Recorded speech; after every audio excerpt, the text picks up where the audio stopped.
No, no.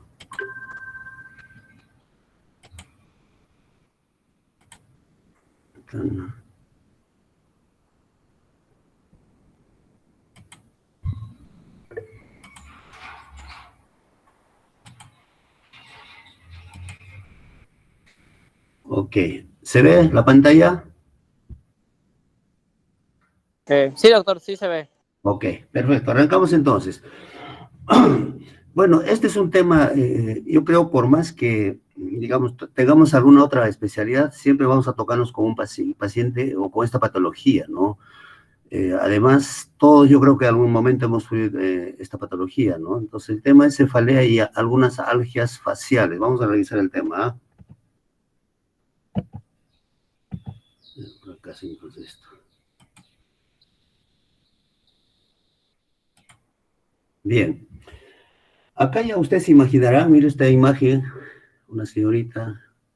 Entonces, es fácil verlo, ¿no? Y entonces está con una cefalea muy intensa, ¿no? Uno mira la cara y ya sospecha que tiene un dolor de cabeza, probablemente muy grave, ¿no? Entonces, es lo que vamos a revisar ahora. Entonces, ¿qué es cefalea? Como ven acá ustedes, cefalea debería abarcar todas las dolencias y molestias localizadas en la cabeza, pero en el lenguaje común se aplica a las sensaciones desagradables en la región de la bóveda craneal. Es decir, debe ser toda la cabeza, pero cefalea es estrictamente en la región alta, en la bóveda. O es simplemente la aparición o digamos, la presencia de dolor en esa zona. Eso se llama cefalea, ¿no? ¿En qué razón? Supongamos que hay dolor pues a nivel en los ojos, o en la nariz, en los oídos. Entonces, la patología es propia de cada órgano, ¿no? Entonces, por extensión puede llegar a la cabeza, pero el dolor de cabeza estrictamente, si por ejemplo es un glaucoma y se expande ahí dolor de cabeza, entonces ahí no, eso no es cefalea, sino es un problema de glaucoma, ¿no? Entonces, cefalea diríamos que es un dolor estrictamente ubicado en la parte de la calota, ¿no? Como ven acá ustedes, el 67% de las personas consultan por cefalea, ¿no? Ahora, aquí hay un detalle muy interesante, ¿no? Para diferenciar de otras, digamos, otros órganos que tenemos en nuestro organismo. Dice, la cara y cuero cabelludo, o sea, la cabeza, están provistos de más receptores del dolor que en otras partes del organismo, quizás con el fin de proteger el precioso contenido del cráneo, que es el sistema nervioso central, ¿no? Es decir, hay más antenas, hay más guachimanes, digamos, más receptores, ¿para qué? Para avisarnos, pues, que algo nos podría pasar. Cuando hay dolor, tenemos que indagar por qué es el dolor, tenemos que preocuparnos, asistir inmediatamente al médico, al especialista, ¿no? De tal manera que toda cefalea debe estudiarse con acuciosidad, con minuciosidad, digamos, a profundidad, digamos, ¿no? Porque no, digamos, pensar que es un simple dolor de cabeza es un digamos, error, ¿no? Como acá decimos, puede ser, digamos, tener una enfermedad subyacente muy grave. Por ejemplo, una hemorragia subaracnoidea. La causa número uno de la hemorragia subaracnoidea es pues la ruptura de aneurisma, sobre todo la forma saccular. Cuando se rompe, la literatura dice, el 50% muere en el acto, en el momento en que se rompe el aneurisma. Miren, ¿no? Entonces, puede ser un aneurisma que se rompió y el paciente está caminando. Y el tratamiento fundamental acá es el reposo absoluto. Nosotros le decimos incluso que ni respire, se vuelve a romper el aneurisma y el porcentaje de mortalidad se incrementa hasta el 80-90%, ¿no? Entonces, de ahí es trascendente hacer una buena historia clínica, una buena anamnesis, ¿no? Sobre todo ver las características semiológicas del dolor de cabeza, ¿no? Como vamos a ver más adelante, ¿no? También hay que hacer una exploración, obviamente, pues, de toda la cabeza, sistema nervioso, ¿no? Entonces, como dice acá, cuanto más tiempo se dedica a la obtención de la historia clínica, mayor será la probabilidad de llegar a un diagnóstico correcto, ¿no? Ahora, entonces ya tenemos el concepto, ¿qué es dolor de cabeza? ¿Y por qué duele la cabeza, no? Entonces, ¿por qué van a ser afectados muchas estructuras, como ven acá ustedes en el slide, ¿no? Acá hay un dato interesantísimo, el parénquima cerebral es insensible al dolor. Esto tiene trascendencia, ¿no? Entonces, hay patologías, hay pacientes que se puede operar el cerebro despierto, ¿no? Totalmente lúcido. Uno puede estimular el parénquima cerebral y no causa dolor, al contrario, podemos localizar funciones, etcétera, ¿no? Es muy trascendente esto. Entonces, ¿qué estructuras son sensibles al dolor? Como ven acá ustedes, la piel, ¿no es cierto? tejido celular subcutáneo, músculos y arterias extracraneales. Entonces, cualquier alteración a este nivel, a nivel del cráneo, va a causar con cefalea, ¿no? Entonces, tenemos que hacer, pues, la diferenciación, ¿no? También duelen, miren, los ojos, lo que le decía, oídos, cavidades nasales, senos paranasales, ¿no es cierto? Y digamos, por extensión puede abarcar pues hasta la calota y comportarse como una cefalea, pues tenemos que hacer la diferenciación. Si es, por ejemplo, una otitis media, pues tenemos que estudiar la otitis media, ¿no? Eso no la cefalea, ¿no? Ahora, también duelen los senos venosos, ya estamos hablando de estructuras intracraneales, la dura madre de la base, miren, no de la calota, la convexidad. Miren, duele la carótida interna, los segmentos proximales de la arteria celular anterior, la arteria celular media. También duele la arteria meningia media, las temporales superficiales. Y finalmente también duele, miren, en el segundo, tercero, quinto, noveno, décimo y las 3 primeras raíces cervicales. Entonces, todo este conjunto de estructuras, es cuando se compromete, entonces aparecerá el dolor. Pues, habrá diferentes patologías que van a comprometer estas estructuras y esa va a ser la causa del dolor de cabeza, ¿no? Entonces, ya vemos qué estructura duele. Ahora, ¿cuáles son las vías del dolor? Como ven acá ustedes, entonces, los estímulos dolorosos que están en la periferia, en la piel, en los músculos, en todas las estructuras que hemos comentado, entonces, cualquiera sea su naturaleza, sea un golpe mecánico, químico, quemadura, calor, la cosa, cualquier estímulo va a, digamos, a través de los receptores, las vías necesarias, en este caso del quinto par, por ejemplo, van a ser transmitidos al sistema nervioso, o sea, a la región parietal, ¿no? A través del quinto par, es la vía principal. Y en menor proporción o en menor medida por el facial, el glosofaringeo, el neumogástrico y como dijimos, las 3 primeras raíces cervicales. Entonces, todas estas, a través de estas vías se van a transmitir a la corteza parietal. Por ejemplo, la primera rama del quinto par, el trigémino, ¿no es cierto? Los estímulos dolorosos va a transmitir los estímulos dolorosos de la región frontal, orbitaria, fosas craneales anterior y media, todos los componentes de la región intracraneal, y el tentorio, o sea, del tentorio de arriba, todas las estructuras que están en la fosa anterior, ¿no es cierto?, van a ser transmitidos por la primera rama del quinto par. Las ramas esfenopalatinas del séptimo par van a transmitir, ¿cierto?, de esta región la naso-orbitaria. Si hay una patología en esa zona, quien la transmite es esta rama esfenopalatina del séptimo par. Ahora, el noveno, el décimo y las 3 primeras ramas cervicales van a llevar, digamos, el dolor, van a conducir todas las estructuras que están desde la cara inferior del tentorio y el conjunto de estructuras de la fosa posterior. Entonces, esa es la vía, por ahí se transmite, ¿no? Y todas estas vías van a llegar, obviamente, a la corteza parietal, donde se va a hacer consciente, pues, el dolor, ¿no? Como ven acá ustedes, ¿no? Ahorita la primera rama del quinto par, miren, está recogiendo todas las... es el tentorio, entonces van a transmitir todos digamos, el dolor de todas las estructuras que están en la región supratentorial, ¿no? Y como vemos acá, pues las raíces cervicales, en la cara obviamente va a ser la segunda rama, la tercera rama, entonces todo esto interviene pues en la aparición del dolor. Acá ven ustedes la primera, acá hay las vías del trigémino, que es el principal componente, que es donde se transmite el dolor, el ganglio de Gasser, ¿no es cierto? Todo es el núcleo del quinto par, que está ubicado en el bulbo, en la protuberancia, en el mesencéfalo. Como acá ustedes, el núcleo mesencefálico, el principal que está en la protuberancia, en la región vulvar, ¿no? Entonces, esas son las vías del dolor. De tal manera de que, ¿qué ocurre? Las vías de dolor van a tener 3 componentes, como vamos a ver más adelantito. Los axones aferentes del quinto par abandonan el ganglio de Gasser, o sea, viene de la periferia, de la piel, de los músculos, etc. Esta primera rama del quinto par, digamos, llega al ganglio de Gasser, sigue la vía, en el ganglio de Gasser está la primera neurona, su cuerpo neuronal, ingresa a la región anterolateral de la protuberancia, ¿no? Luego Las fibras del dolor y la temperatura siguen un trayecto caudal conformando el tracto descendente del quinto par, o sea, hacia la parte medular, ¿no? Llegar hasta miren, hasta el tercer segmento cervical. Es lo que se conoce como el pars caudalis. Ahí está, digamos, está formado por los núcleos, o sea, por los cuerpos neuronales de la segunda neurona, ¿no? Ahora, los axones del par caudal, o sea, donde está en la parte inferior del bulbo, cruzan la línea media, ascienden por el lado contrario, contralateral, que se llama el lemnisco trigeminal, hasta el complejo talámico, nuclear talámico, ¿no? Entonces, en el tálamo se encuentra la tercera neurona, y del complejo talámico nace, digamos, su cilíndrico axón hacia la corteza parietal, donde se hace, pues, consciente el estímulo del dolor, ¿no? Entonces, la vía del dolor, como ustedes bien, tiene tres estaciones o tres niveles, tres neuronas, y van a viajar de todo lo que es de la mitad, de un lado izquierda, por ejemplo, va a viajar por el lado contralateral y termina, pues, en la corteza parietal respectiva, ¿no?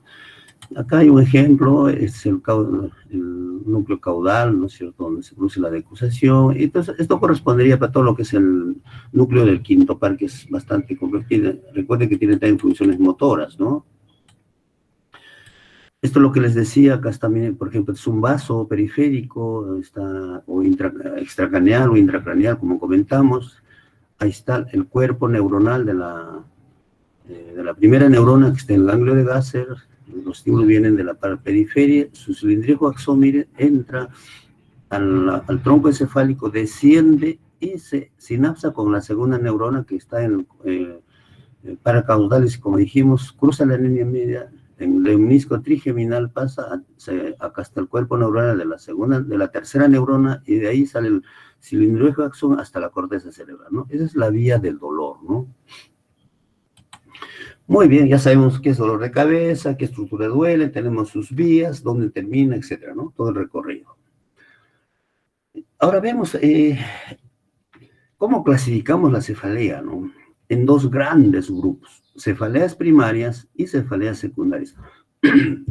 La cefalea primaria, como su nombre indica, es cuando no la conocemos la causa, la etiología, no se conoce, ¿ya? Por eso se llama primaria.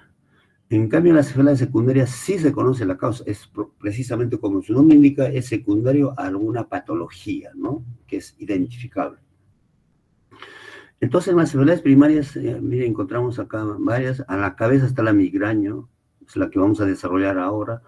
La cefalea por tensión o cefalea tensional.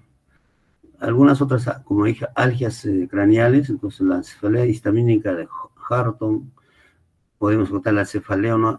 Digamos, no asociada a lesión estructural, ¿no? Hay varias, carotidina y varias patologías, ¿no? Vamos a revisar muy rápidamente. En cambio, las cefaleas secundarias, pues secundaria a algo, por ejemplo, ¿no? Asociada por trauma, enfermedad cerebrovascular, ¿no es cierto?, hemorragia, ingesta de sustancias, infección, puede ser una meningitis, absceso, etcétera, trastornos metabólicos, ¿no es cierto?, lesiones craneales, por ejemplo, tumores, pueden ser, neuralgias, incluso hay una última, no clasificada, ¿no? O sea, uno hace todos los estudios, hace, digamos, la anamnesis completa, amplia, y no llega a una conclusión diagnóstica, ¿no? Entonces, cuando revisemos las otras patologías, pues se va a hablar de la cefalea secundaria, ¿no? Entonces, ahí vamos a hablar de toda la patología, además de dolor de cabeza, ¿no? Entonces, lo que vamos a revisar ahora es la migraña y la cefalea tensional, ¿no? Bien. Entonces, ¿cuál es la fisiopatología del dolor de cabeza? En general estamos hablando, ¿no? Entonces, la cefalea secundaria se produce por, la secundaria estamos hablando, ¿no? Cualquiera de las patologías. Cuando el paciente o la estructura sensible al dolor va a tener una dilatación, por ejemplo, los vasos hay una vasodilatación, una distensión o tracción, hay un tumor que jalonea pues las estructuras sensibles al dolor, ¿no? De las arterias craneales sensibles al dolor. Cuando hay tracción o desplazamiento de las estructuras venosas, intracraneales, los senovenosos, por ejemplo. Compromiso, compresión, tracción, inflamación de los pares craneales o de las raíces espinales, una discopatía, por ejemplo, ¿no? Espasmo, inflamación de los músculos craneales y cervicales, incremento de la presión intracraneal, una hidrocefalia, por ejemplo, una hipertensión endocraniana, por ejemplo, inflamación de las cubiertas durales, la meningitis, es decir, una combinación de todos estos, digamos, formas de fisiopatológicas van a explicar el dolor de cabeza secundario. Y obviamente si es secundario un tumor, por ejemplo, una meningitis, un absceso, obviamente hay que tratar pues la causa, ¿no? No el dolor de cabeza, sino la causa del dolor, ¿no? Eso es en el caso de la cefalea secundaria, ¿no? ¿Y cómo diagnosticamos la cefalea? Pues, ¿no? Entonces, como ven acá, es muy importante describir las características semiológicas de la cefalea. Ahí está la llave del éxito para llegar a una conclusión acertada, un diagnóstico acertado. En muchos casos, el examen físico general y el neurológico particular van a ser normales, pero el paciente pues tiene dolor de cabeza, ¿no? También el examen auxiliar respectivo, de repente una tomografía, una resonancia magnética, etcétera, va a salir normal.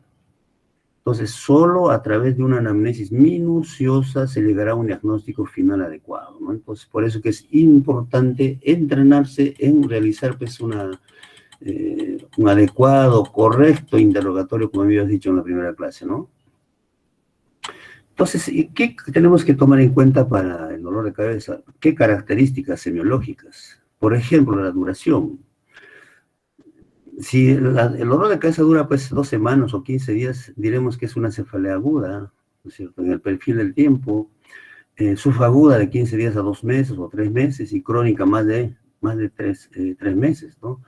Entonces, es trascendente esto de la duración. Si el paciente pues está bien y de pronto hace un dolor de cabeza súbito, intenso, cae al suelo, entra con un trastorno de conciencia, algo grave le ha pasado, ¿no?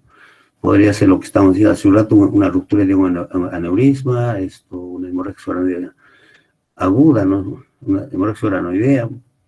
La subaguda, de repente, pues el paciente tiene el dolor de cabeza 1 semana, 2 semanas, ¿no? Todavía puedo tranquilizarme. En el caso de la súbita, pues tengo que actuar rápido, porque el paciente va a hacer un paro respiratorio y se va a morir, ¿no? En la subaguda todavía tengo un poquito para pensar, tengo tiempo para preguntar, para indagar, averiguar qué podría ser, ¿no? En la crónica, pues sí tengo todo el tiempo necesario para hacer una historia muy larga, completa, ¿no? Preguntar todo lo que necesito.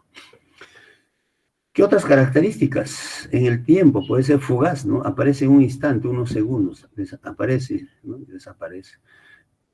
Episódica, recuerden que aparece bruscamente, tiene un tiempo de duración y cesa espontáneamente, un tiempo limitado.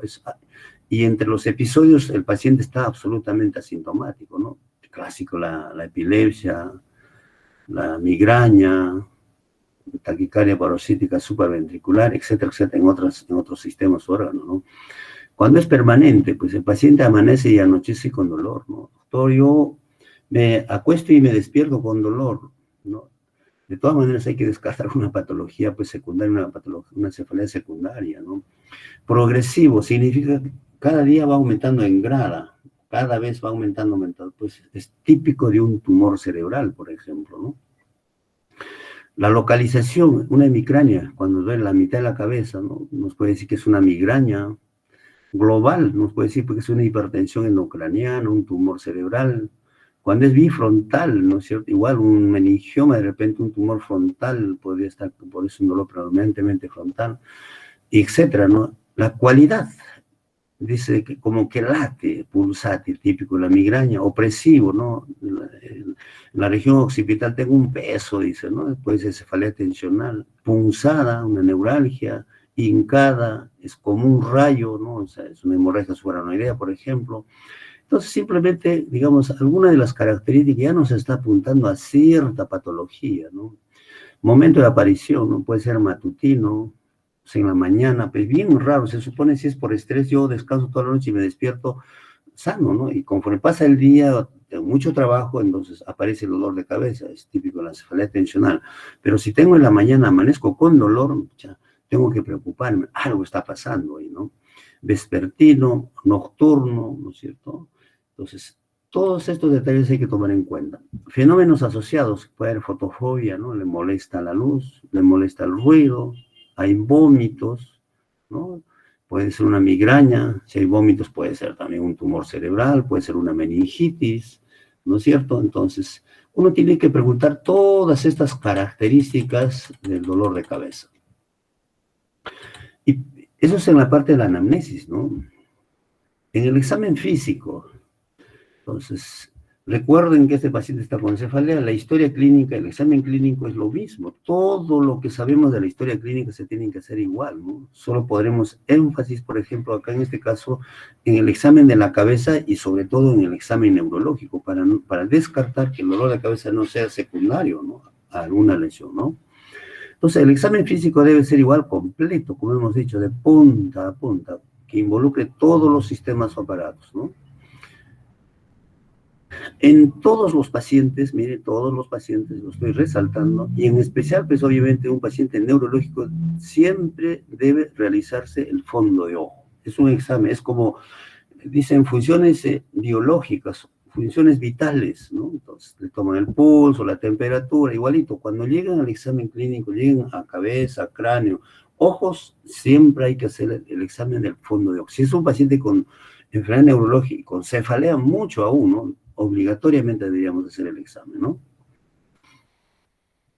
Es importantísimo darle prioridad o trascendencia al examen cardiovascular, porque si hay una fibrilación, una valvulopatía, etcétera, puede de ahí salir un trombo, dispararse al sistema nervioso central y ser causa, pues, de un infarto cerebral, de un ACV isquémico tipo embólico, cardioembólico, por ejemplo, ¿no? Entonces hay que examinar, hay que, con mucho cuidado y hacer ver con el especialista respectivo, etcétera, ¿no? Acá creo que ya se los había mostrado en la clase anterior, miren, ¿no? Un edema de papila, o papiledema, esto es secundario a un tumor cerebral, ¿no? Una hipertensión endocraniana. Acuérdense, la hipertensión es un síndrome que, digamos, que muchas patologías pueden confluir en este síndrome de hipertensión endocraniana. Cefalea, náuseas, vómitos, papiledema, trastorno de conciencia, ¿no es cierto? Que puede llegar hasta el coma, ¿no? En otros casos se habla de diplopía, etcétera. Me imagino, creo que hay un tema de eso, se los van a relatar seguramente con mucha claridad. Bueno, estamos en el examen general. Acuérdense que el fondo de ojo no es un examen de especialidad, es un examen donde todos debemos hacer, es donde, cuando vemos ojo como órgano. Entonces vamos a la tercera parte, que es el examen neurológico, ¿no? Entonces, el ítem, creo, en la historia clínica es el 17, se amplía y se hace todo el examen completo, ¿no? Como ven acá ustedes, también debe ser muy completo, ¿no? Que abarque todas las funciones del sistema nervioso, como dijimos en la clase anterior, ¿no? Es recomendable iniciar siempre una secuencia para evitar, digamos, dejar de lado algún examen, ¿no? Entonces, empiezan de la cabeza, terminan en los pies, siempre en la misma secuencia. Hay que acostumbrarse a eso, ¿no? Para que algo no pase de esa, no nos olvidemos, ¿no? Puede usarse un método de preferencia, ¿no es cierto? En este caso, como les había dicho en la última clase, explorar las funciones cerebrales superiores, hablamos del mini-mental TEDS o test de Folstein, seguiremos con las funciones perceptivas, concluir con las funciones motoras, en toda la secuencia, en el examen neurológico, como estamos diciendo, de punta a punta, ¿no? Entonces, eso hay que acostumbrarnos, ¿no? Como les decía en la última clase, a veces uno va y revisa la historia clínica del examen neurológico, ¿qué dice? No signos meningios ni de focalización, es un cliché, ¿no? Entonces, nunca hagan eso, hay que hacer el examen completo, ¿no? Entonces, con todo esto, en el dolor de cabeza, pues llegaremos a un diagnóstico, ¿no? Llegaremos a una presunción diagnóstica, ¿no? Diremos que tiene una migraña, tiene una cefalea tensional, una neuralgia trigémino, tiene un tumor cerebral, o hipertensión endocraniana, una meningitis, un absceso, es decir, de acuerdo a la clínica, ustedes van a llegar a un diagnóstico, ¿no? Entonces, acudiremos para corroborar nuestra presunción diagnóstica, nuestra hipótesis diagnóstica. Recuerden que el diagnóstico son hasta de 4 tipos, ¿no? Diagnóstico sindrómico, topográfico, ¿no es cierto?, etiológico y nociológico. Son 4 tipos de diagnóstico, hasta fisiopatológico incluso la esposa, ¿no? En neurología hay que acostumbrarse en ese orden, porque si no, digamos, nos podemos equivocar muy fácilmente, ¿no? Entonces recurriremos para los exámenes auxiliares, ¿no? Entonces, para corroborar nuestra presunción diagnóstica, ¿no? Entonces, de acuerdo a la patología, como les comentaba, se solicitará el examen auxiliar pertinente, ¿no? De acuerdo a la enfermedad. Por ejemplo, si hay sospecha de una meningitis es de cajón, vamos a tener que hacer una punción lumbar, ¿no? Antes que cualquier otro examen, ¿no? Igual en las enfermedades mielizantes, el Guillain-Barré, en la esclerosis múltiple, ¿no? Hay que hacer examen del líquido cefalorraquídeo y eso vamos a encontrar pues, las alteraciones respectivas en las que estamos sospechando, ¿no? Nos dirá, por ejemplo, si es una infección, es una meningitis bacteriana, tuberculosa, micótica, viral, etcétera, etcétera. Entonces hay que saber interpretar eso, ¿no? Echaremos mano a la tomografía computarizada, a la resonancia magnética, a la tomografía por emisión de positrones, a la tomografía por emisión de fotón único, ¿no? O sea, de acuerdo a nuestra sospecha diagnóstica. Si estamos sospechando de una meningitis, pues el examen que tenemos que hacer es una punción lumbar y estudiar el líquido. Si estamos pensando en un tumor cerebral, obviamente lo mejor es la resonancia, o tomografía o resonancia magnética, ¿no? Entonces, de acuerdo a nuestra presunción diagnóstica, haremos el examen respectivo. También, pues, recurriremos al electroencefalograma, electromiografía, pues, en casos extremos, uno hace todos los estudios pertinentes. Si no puede llegar al diagnóstico, haremos una biopsia de parénquima cerebral. La biopsia también puede ser a nivel periférico, en el músculo, etcétera, ¿no? Entonces, esto va a depender, pues, del diagnóstico que nos planteamos, ¿no? Acá algunos ejemplos que les voy a mostrar, por ejemplo, ahí, ¿no? Entonces, tienen ustedes un paciente con una cefalea y miren, encontramos esto, ¿no? Esta es una tomografía de cortes axiales. Entonces, vean acá una imagen hiperdensa, blanquito, ¿no? Lo blanquito es hiperdenso, ¿no? Miren, en torno del mesencéfalo, ¿no? Acá, miren acá, en la estructura interhemisférica. Esta es una hemorragia subaracnoidea espontánea, para diferenciar de la traumática, ¿no? Entonces, la causa número 1 de esto es el aneurisma. Puede ser una coagulopatía, una alteración hematológica, está usando antiagregantes, etcétera. Muchas causas, por eso tenemos que investigar. Acá, pues, la característica será una cefalea súbita, aguda, brusca, vómito, náuseas, que aumenta el dolor de cabeza con la maniobra de Valsalva, etcétera, etcétera. Entonces, de acuerdo a eso, tenemos que pedir el examen, como en este caso la tomografía, hacer el tratamiento respectivo, ¿no? Otro ejemplo, ¿no? Acá, una paciente con una cefalea larga, data crónica, que localizó mi frontal, como les comentaba hace un rato, miren, ¿no? Le hacemos la tomografía, sospechamos que hay trastorno digamos, de conducta y una marcha tipo Bruns, como decimos la última vez, hay signos prefrontales, hay una indiferencia al medio, apático, ¿no? ¿Por qué? Porque la lesión está en la región prefrontal, miren. Le tomamos falta de iniciativa, ¿no es cierto? Ya no se baña, etcétera, ¿no? Y mire, le hacemos una tomografía y una imagen, ¿no? Es una imagen redondeada, nítida, ¿no? Con algo de hipodensidad, que es el edema cerebral, ¿no? Esto es sin contraste. Con el contraste, miren cómo se dibuja, ¿no? Una imagen, digamos, nítida, grande. Entonces, como ustedes ven acá, es un meningioma cantado de larga data, ¿no? Crónica, y sin embargo, miren, tremendo tumor. Entonces, ¿de qué va a depender eso? De que hagamos una buena historia, ¿no? Una buena semiología del paciente, del dolor de cabeza y de todas digamos, sus alteraciones en el paciente. Mire, y nos encontramos con esto, ¿no? Otro ejemplo, ¿no? Acá están dilatados el sistema ventricular, mire, grande, grandísimo, ya casi parénquima cerebral no hay. Es una gran hidrocefalia, es el tercer ventrículo está contradilatado, no podemos ver el tercer, otros cortes más, ¿no? Pero acá hay una hidrocefalia gravísima, ¿no? Si esto sigue aumentando, no sé, seguramente el paciente tiene un dolor de cabeza terrible, una marcha atáxica, etcétera, etcétera. Entonces acá hay que poner una válvula rápido, ¿no? Si no, el paciente se va a morir, ¿no?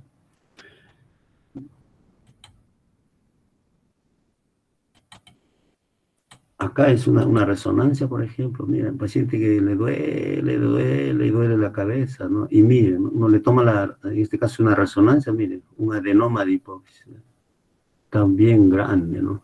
Entonces, acá averiguaremos sobre los campos visuales, las características del dolor, localización, tipo, predominio, característica, es decir, de acuerdo a eso uno tiene que sospechar, ¿no?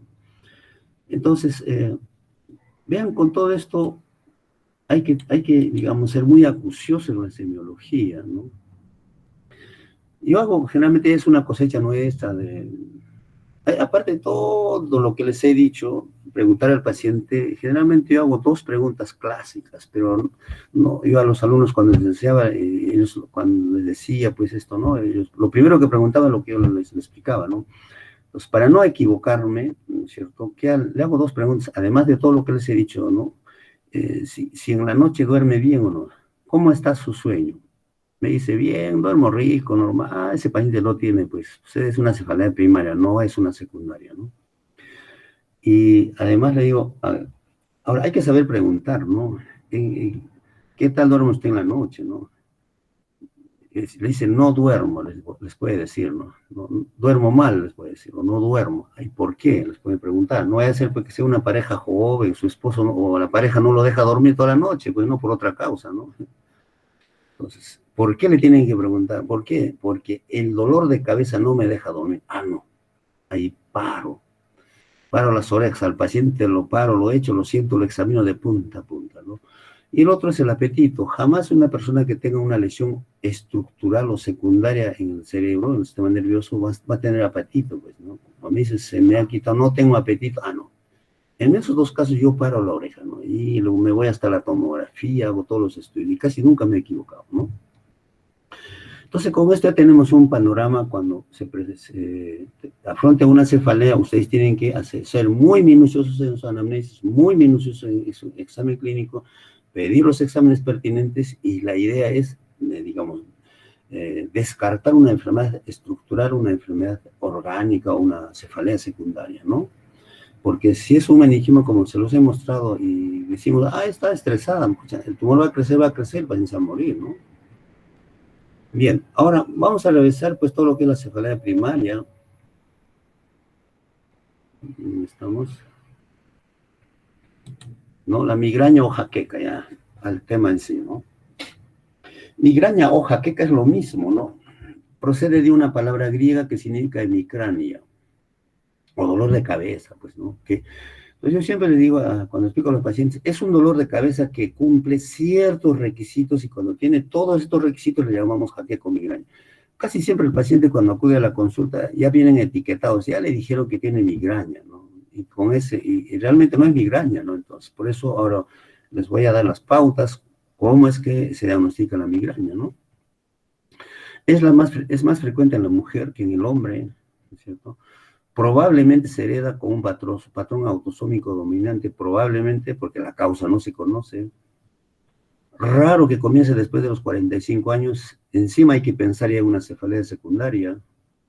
Generalmente las primeras crisis ya aparecen antes de los 10 años, ¿no? En la migraña.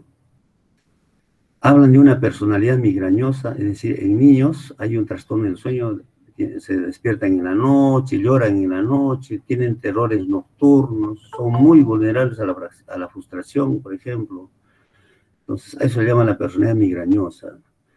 Si puede llevar a una enfermedad cerebrovascular, accidente cerebrovascular, si la aura es prolongada. Como hay un problema en el vaso se cierra, hay una vasoconstricción y puede llegar a un infarto, ¿no? Se ha encontrado un 5% de los casos de cefalea, ¿no es cierto? La presencia de una malformación arteriovenosa.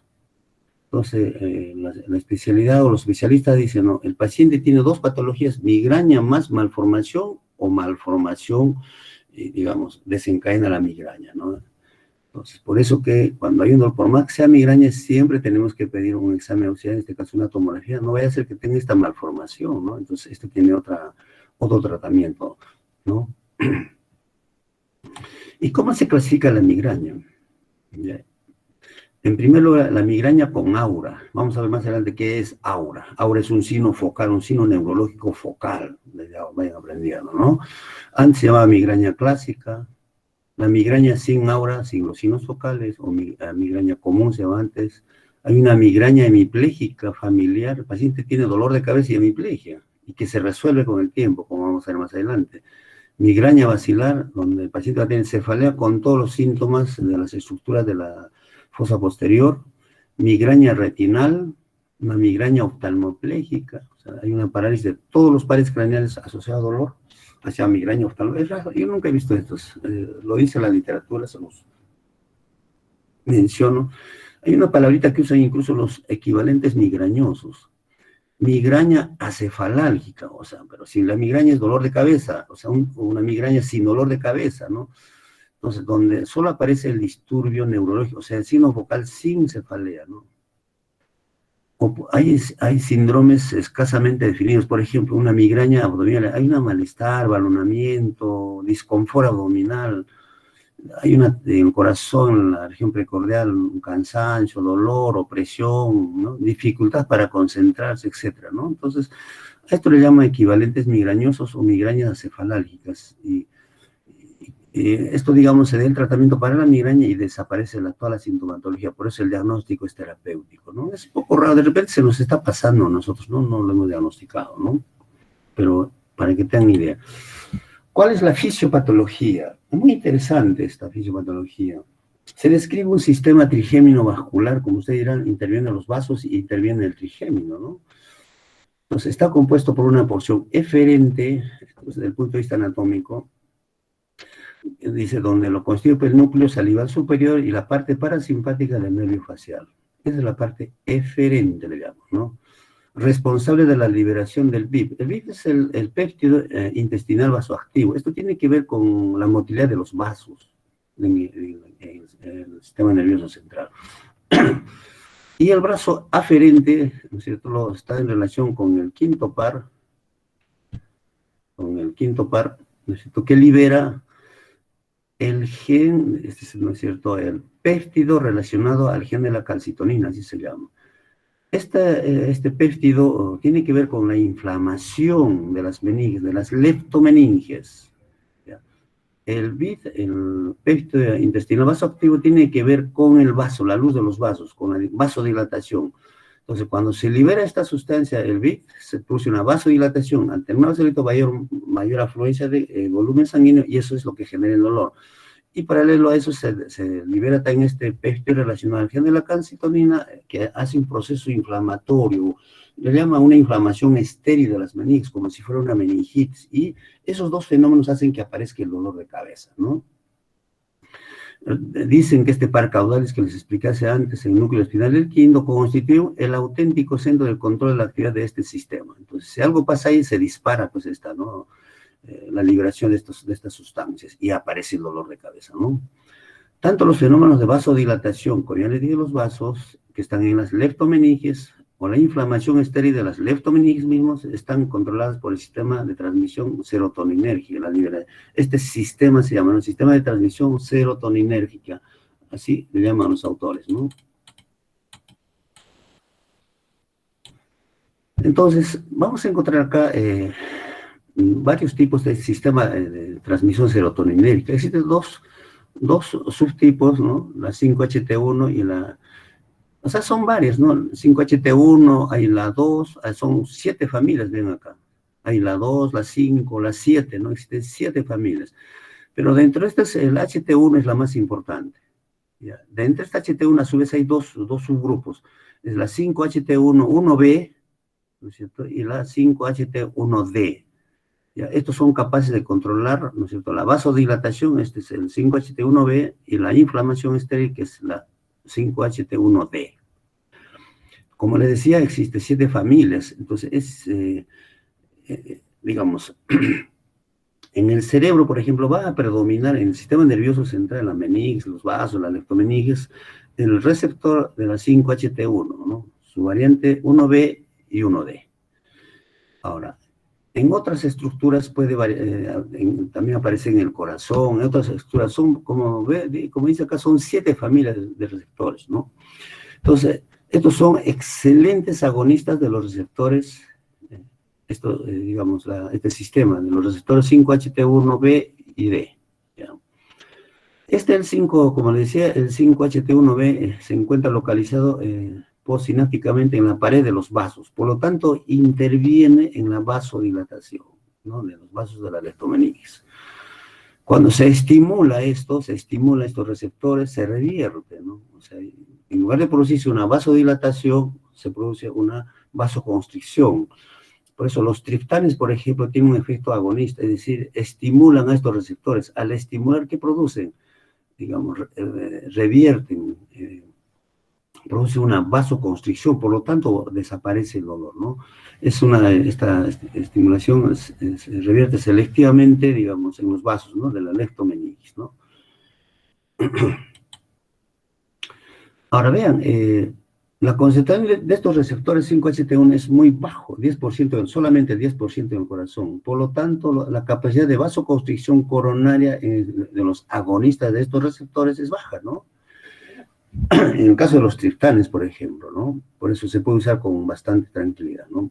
Porque predominan en las meninges y los vasos del sistema nervioso central. Los receptores 5-HT1D, estos se encuentran localizados, dijimos, en las meninges, en las leptomeninges, en las terminales presinápticas de la primera neurona del quinto, ¿no? Que llegan a las leptomeninges. Su estimulación inhibe la liberación del péptido relacionado al gen de la calcitonina. Por lo tanto, al inhibir, no habrá inflamación de las leptomeninges. Al no haber inflamación, obviamente que no va a haber dolor, ¿no? Es lo que es responsable de la inflamación estéril, la presencia de este elemento.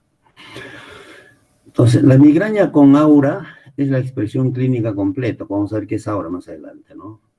De la migraña. Y la sin aura sería una expresión incompleta, ¿no? Entonces, ese es el concepto que dicen los autores. ¿Qué es una crisis de migraña? Dice, cuando se activa este sistema trigémino vascular, se libera, ¿no es cierto?, este gen relacionado a la calcitonina y va a producir una inflamación, ¿no es cierto?, en la parte de las terminales trigeminales y produce, pues, una inflamación de esa zona, ¿no? Y además se libera en el nervio facial el péptido intestinal vasoactivo que tiene que ver con los vasos, ¿no? Entonces va a producir una dilatación. Entonces, al haber una inflamación por la liberación del péptido relacionado al gen de la calcitonina, aparecerá dolor. Y por la liberación del péptido intestinal vasoactivo, que va a producir una vasodilatación, va a aparecer dolor. Entonces, el mecanismo de la migraña es las dos, ¿no? Tanto la inflamación estéril como la dilatación, la vasodilatación, ¿no? Esa es la explicación fisiopatológica, ¿no? ¿Y en qué consiste la inflamación estéril? Es decir, esto de las leptomeninges, ¿por qué se inflama? ¿En qué consiste? Esa inflamación va a producir obviamente dolor. ¿Y por qué? Aparece extravasación de las proteínas plasmáticas porque hay una vasodilatación, se liberan mediadores proinflamatorios como la bradykimina, prostaglandina, el tromboxano A2, citocinas, etc. Entonces, eso va a contribuir a la inflamación de las meninges. Miren, se activan los macrófagos, se degranula y liberan, los monocitos van a liberar histamina. Mira, ahí se produce agregación plaquetaria. Miren, entonces, todo este fenómeno, ¿no es cierto?, conjunto de fenómenos es el que interviene en la inflamación estéril. Es similar a una meningitis. Entonces, si hay una inflamación, aparece, pues, el dolor. Entonces, lo que hay que evitar es que aparezca esto, pues, ¿no? Acá hay una imagen muy bonita, miren. Acá está el trigémino, el ganglio de Gasser, por ejemplo, ¿no? Entonces, toda esta zona, está el ganglio de Gasser, acá está. Entonces, toda esta zona es el vaso sanguíneo, y toda esta zona es la meninge, el espacio, digamos, ¿no? Entonces, en el espacio vamos a encontrar los receptores HT1D, ¿no es cierto?, en este espacio acá. Entonces, por estimulación de eso va a aparecer cosa, el péptido relacionado al gen de la calcitonina, y que va a producir cosa, un proceso inflamatorio de las meninges. En el vaso encontramos qué cosa, los receptores 5-HT1B, ¿no es cierto? Entonces, cuando se liberan, ¿qué cosa? Se libera el péptido intestinal vasoactivo. ¿Y qué va a producir? Una vasodilatación, salida, como decimos, de todos los componentes del plasma, ¿no? Y se va a producir una vasodilatación. Entonces, por un lado aparece la inflamación, o la meningitis estéril, y la vasodilatación. Ambos es el mecanismo, ¿no?, de la aparición de la migraña. Entonces, todo este sistema va a producir, pues, lógicamente acá en el parénquima cerebral, etcétera, ¿no?, o en los vasos de la leptomeninge, las meninges, y todo esto va a llegar hacia la corteza parietal, y es donde se va a hacer consciente el dolor, ¿no? Por eso que vamos a sentir el dolor intenso, ¿no? Acá hay un esquemita interesantísimo. Es digamos, la luz del vaso es el tamaño, este es el espacio, las leptomeninges, o el espacio subaranoideo donde está las leptomeninges, por ejemplo, ¿no? Entonces, en la migraña, ¿qué ocurre? Entonces, se libera el péptido intestinal vasoactivo y miren, ¿no? En los vasos hay una dilatación. Se libera el péptido relacionado al gen de la calcitonina, y todo el espacio está inflamado, ¿no? Entonces, este es el episodio de la migraña, ¿no?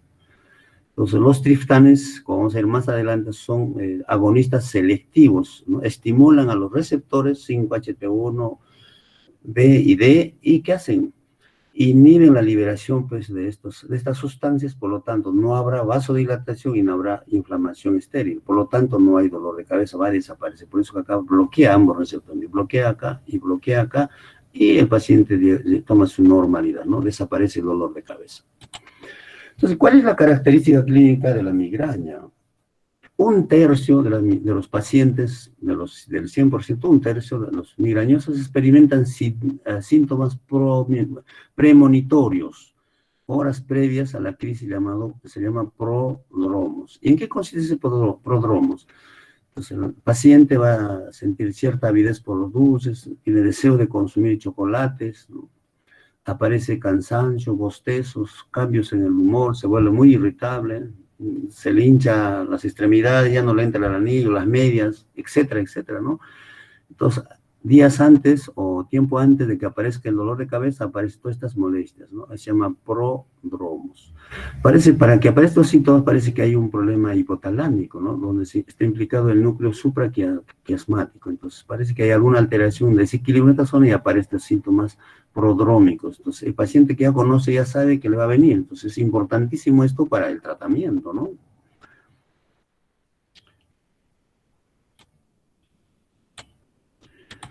Bien, dijimos, viene la migraña con aura y la migraña sin aura. La migraña con aura, ¿qué cosa es el aura? Entonces, antes de que aparezca el aura, aparecen los síntomas premonitorios como dijimos, ¿no? Luego viene el aura. Un tercio de estos pacientes experimentan sintomatología neurológica focal. Esto es muy importante, ¿no? Ese es el aura, es un signo neurológico focal. Hay una alteración focal antes de la cefalea, ¿no? Que esta aura dura aproximadamente máximo 20 minutos, ¿ya? Si es más de 20 minutos ya no es aura, pues, ¿no? Supongamos, pues, escotomas centellantes, visión de luces, ¿no? Entonces, si pasa de los 20 minutos ya no es, pues, aura, ya. Eso no es una migraña, ¿no? Entonces, de repente es un ataque isquémico transitorio, ¿no? Es importante este margen de tiempo, ¿no? El 90% del aura corresponde a la esfera visual, la región occipital, los lóbulos occipitales, el 90%. Entonces, casi todos los migrañosos nos van a decir molestias, digamos, de la esfera visual. Acá dice, antes se pensaba que era debido a una isquemia transitoria del área sintomática. No es así, se pensaba. Hoy en día se dice que es un fenómeno neurológico propiamente dicho. ¿Y en qué consiste ese fenómeno neurológico? ¿No? Hay una onda de hipoperfusión, así le llaman, ¿no? Durante el aura aparece en el polo posterior, es decir, los lóbulos occipitales del hemisferio responsable derecho-izquierdo, una auténtica onda de hipoperfusión que avanza hacia adelante a una velocidad de 3 a 5 milímetros por minuto, ¿no? Entonces hay una onda de hipoperfusión. Esto lo han escrito pues en el PET, en el SPED, ¿no? La onda de hipoperfusión relativa puede llegar a ocupar todo el hemisferio sintomático, ¿no? Se inicia antes de los síntomas focales. Entonces, esto es desde el punto de vista, digamos, con el examen auxiliar se puede detectar antes de que se manifieste en la clínica, ¿no?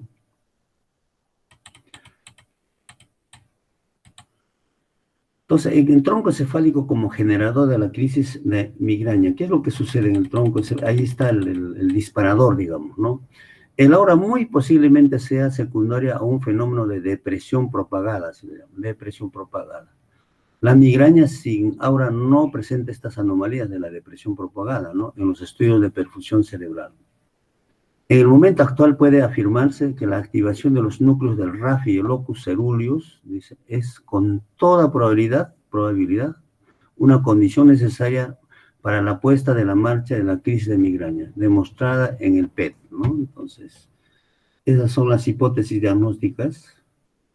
Es lo que le decía ahorita, ¿no? En la corteza está el núcleo RAFE, el locus ceruleus, ¿no es cierto? que van a ir a los vasos, que intervienen en los vasos sanguíneos de la leptomeniques, la dura madre, la ganglio de Gasser, etcétera, ¿no? Todo el circuito, todo el sistema que interviene, ¿no? En la aparición de la migraña. Y podemos encontrar en los pacientes con migraña, es importante preguntar esto, ¿no? Algunos desencadenantes. Si identificamos el desencadenante, es muy fácil, pues no hay tratamiento, ¿no? ¿Cuáles? En 2/3 de los pacientes se ha identificado uno o más factores. Por ejemplo, ¿no? El estrés es un factor precipitante más frecuente. O sea, habrá que evitar, pues, que no tenga estrés, ¿no? Seguido a los periodos, por ejemplo, premenstrual, menstrual, las mujeres. Entonces, cada vez que menstrua, entonces ya sabe que le va a venir el dolor de cabeza, entonces ya se puede tomar la medicación para prevenir, ¿no? Eso se llama el tratamiento preventivo. Entre el 20 y 50% se relaciona con las bebidas alcohólicas, ¿no? La ingesta de algunos alimentos, por ejemplo, el chocolate, queso, cítricos, ceviche, tabaco, etcétera, ¿no? Entonces, algunos pacientes cada vez que toman chocolate aparece la crisis pues, de dolor, la migraña, ¿no? Entonces, de ahí la importancia de preguntar eso, ¿no? Pero si come chocolate o queso o cítricos, todo come y no le produce dolor, pues no le van a prohibir. A veces el paciente dice, me han proyectado una relación, ¿no? No toman nada, agua pura, no es así, ¿no? Siempre es que cuando consuma la sustancia le genera el dolor, si le dispara la migraña, pues si no le inicia no tiene sentido prohibirle, ¿no? ¿Qué otros desencadenantes? Miren, el ayuno precipita en el 25% de los niños y en el 40% de los adultos. Se supone en los que tienen migraña, ¿no? No en todos, ¿no? Los que solo tienen migraña, ¿no? Cambios de ritmo del sueño, por ejemplo, se trasnochan en la noche, no duermen adecuadamente, entonces se dispara la crisis de migraña. Puede ser el exceso de efecto de sueño, por ejemplo, ¿no? Las damas que toman anticonceptivos, el uso de vasodilatadores, por ejemplo, en la angina de pecho, etcétera, ¿no?